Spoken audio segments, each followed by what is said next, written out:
To Raise Poultry by Twain. Seriously, from early youth I have taken an especial interest in the subject of poultry raising, and so this membership touches a ready sympathy in my breast. Even as a schoolboy, poultry raising was a study with me. And I may say without egotism that as early as the age of 17, I was acquainted with all the best and speediest methods of raising chickens. From raising them off a roost by burning lucifer matches under their noses, down to lifting them off a fence on a frosty night by insinuating the end of a warm board under their heels. By the time I was 20 years old, I really suppose I had raised more poultry than any one individual in all the section round about there. The very chickens came to know my talent by and by. The youth of both sexes ceased to paw the earth for worms, and old roosters that came to crow remained to prey when I passed by. I have had so much experience in the raising of fowls that I cannot but think that a few hints from me might be useful to the society. The two methods I have already touched upon are very simple and are only used in the raising of the commonest class of fowls. One is for summer, the other for winter. In the one case, you start out with a friend along about 11 o'clock on a summer's night, not later because in some states, especially in California and Oregon, chickens always rouse up just at midnight and crow from 10 to 30 minutes, according to the ease or difficulty they experience in getting the public waked up. And your friend carries with him a sack. Arrived at the hen roost, your neighbor's, not your own, you light a match and hold it under first one and then another pullet's nose until they are willing to go into that bag without making any trouble about it. You then return home, either taking the bag with you or leaving it behind, according as circumstances shall dictate it.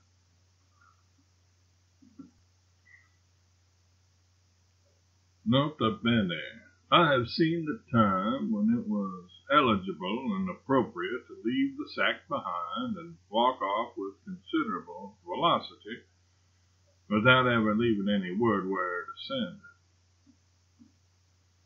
it. In the case of the other method mentioned for raising poultry, your friend takes along a covered vessel with a charcoal fire in it, and you carry a long, slender plank. This is a frosty night, understand. Arrived at the tree or fence or other hen roost, your own if you are an idiot, you warm the end of your plank in your friend's fire vessel and then raise it aloft and ease it up gently against the slumbering chicken's foot.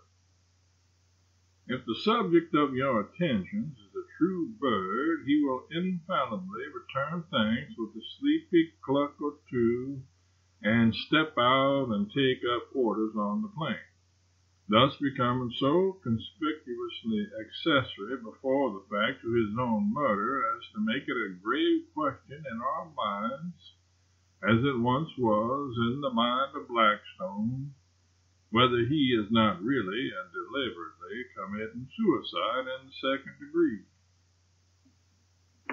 But you enter into a contemplation of these legal refinements subsequently, not then. When you wish to raise a fine, large, donkey-voiced Shanghai rooster, you do it with a lasso, just as you would a bull. It is because he must be choked, and choked effectually, too. It is the only good, certain way, for whenever he mentions a matter which he is cordially interested in, the chances are 99 in 100 that he secures somebody else's immediate attention to it too, whether it's day or night. The black Spanish is an exceedingly fine bird and a costly one. $35 is the usual figure, and $50 a not uncommon price for a specimen.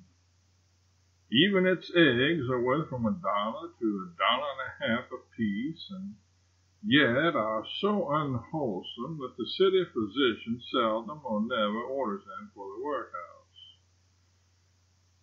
Still, I have once or twice procured as high as a dozen at a time for nothing, in the dark of the moon. The best way to raise the black Spanish fowl is to go late in the evening and raise coop and all. The reason I recommend this method is that, the birds being so valuable, the owners do not permit them to roost around promiscuously. They put them in a coop as strong as a fireproof safe and keep it in the kitchen at night. The method I speak of is not always a bright and satisfying success, and yet there are so many little articles or two about a kitchen that if you fail on the coop, you can generally bring away something else.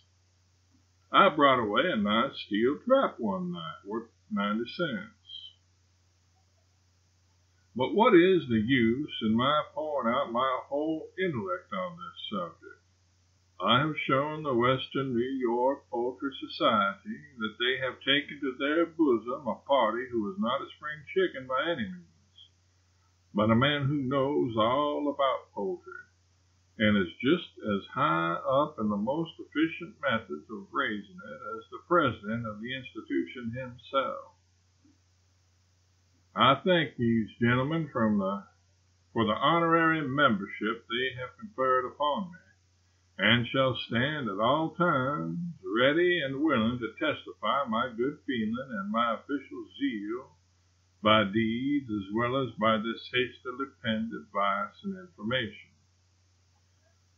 Whenever they are ready to go to raising poultry, let them call for me any evening after 11 o'clock.